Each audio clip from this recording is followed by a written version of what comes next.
মাঠে টি-20 স্কোয়াডের স্পেশাল সব ক্রিকেটাররা। এয়ারপোর্টে এক ব্যস্ত সকাল, দেশের অভ্যন্তরীণ যাতায়াতের জন্য নির্দিষ্ট স্থানে ব্যক্তিগত গাড়িতে করে একে একে হাজির হচ্ছেন জাতীয় দলের তারকারা। মুখে হাসি, চোখে নতুন স্বপ্ন। সামনে টি-20 মিশন ক্যারিবীয়দের বিপক্ষে। গাড়ি থেকে নামলেন পারভেজ হোসেন ইমন, সাইফ উদ্দিন। তাদের পদাচারণায় যেন ভরপুর উদ্দীপনা। একই বহরে চট্টগ্রামের উদ্দেশ্যে যাচ্ছেন শরীফুল ইসলাম, শেখ মাহাদিরা।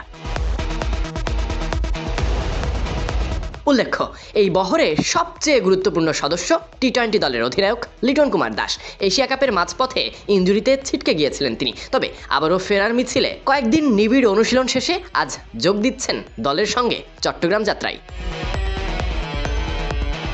শেষ হচ্ছে ওয়েস্ট ইন্ডিজের বিপক্ষে 3 ম্যাচের ওয়ানডে সিরিজ, তবে তার আগেই টি-20 দলের ক্রিকেটাররা উড়াল দিচ্ছেন বন্দরনগরী চট্টগ্রামের পথে। শুরু হচ্ছে নতুন অধ্যায় ক্যারিবীয়দের বিপক্ষে সমুদ্র পাড়ে।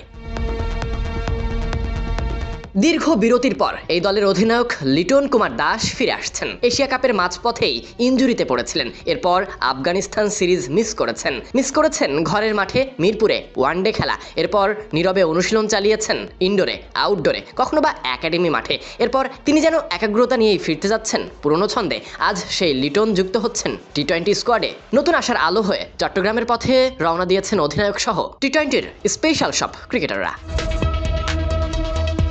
এই স্কোয়াডে যাদের দেখছেন তারা দেশের ক্রিকেটের আগামীর সম্ভাবনা। একে একে টি-20 খেলা, কারণ আগামী বিশ্বকাপ তো এই শর্ট ফরম্যাটে, আর সেই লক্ষ্যে টি-20 নিয়ে আলাদা পরিকল্পনা, যার শুরুটা হচ্ছে এখানে।